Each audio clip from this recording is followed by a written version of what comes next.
மொதல் படம் கொக்குன்னு பேர் வச்சாப்புல, 2வது படம் ஜோக்கர், இப்போ மயிலாட். பொறுப்புணர்ச்சி இருக்க தான் செய்யுது. அதே சமயம் இவ்வளோ நக்கலாக வந்து டைட்டில் வைக்கிறதுன்றது அது ராஜ்முருகனால் மட்டும்தான் முடியும். அதுக்கப்புறம் சசி சொல்லணும், மெய்யழகன் டைரக்டர் வந்திருக்கிறாரு.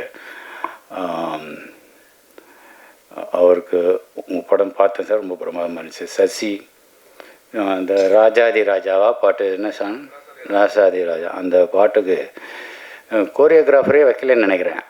ஏன்னா அவ்வளோ பிரமாதமாக ஆடியிருக்கேன். டான்ஸ் பார்த்திங்கன்னா அடேங்கப்பா, இப்படி ஒரு டான்ஸ் நான் எங்கேயுமே பார்த்ததில்லை. நல்ல வேளை நான் மைக்கேல் ஜாக்சன் செத்து போயிட்டேன். ஒருவேளை இந்த கேரக்டர் வந்து இப்படி தான் ஆடணும்னு குணா ஃபிக்ஸ் பண்ணி ஹோம் ஒர்க்கெல்லாம் பண்ணி ஆடிப்பான்னு நினைக்கிறேன். அதுதான் எனக்கு ஒரு சந்தேகமாக இருக்குது. ஒரு சிலரை வந்து நமக்கு பிடிச்சி போச்சு. இப்போ மணி சார் எடுத்துங்களேன். மணி சார் படம் எல்லா படத்தையும் பார்த்தா அது நல்லா இருக்கோ நல்லா இல்லையோ, அவரை பிடிச்சிருக்கிறதுனால அந்த படம் நல்லா எது பண்ணியிருந்தாலும் அது நல்லா இருக்கிற மாதிரி தான் நமக்கு பிடிச்சவங்களுக்கு நமக்கு அப்படி தோணும்.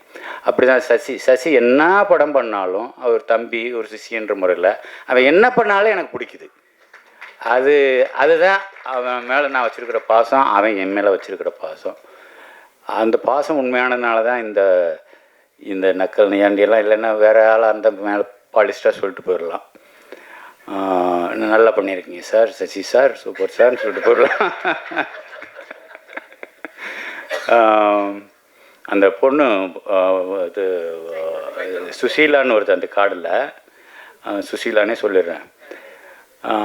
அந்த பொண்ணு அடுத்த சினிமாவை நீங்கள் வேறு யாராவது மற்ற ஹீரோக்குள்ளே நடிக்கிற ஹீரோ, உண்மையாக நடிக்க தெரிஞ்ச ஹீரோக்கள் கூட நடிக்க வேண்டிய ஒரு வாய்ப்பு வந்ததுன்னா அந்த ஹீரோக்கள் இதன் மூலமாக நான் ஒன்று தெரிவிச்சுக்கிறேன்.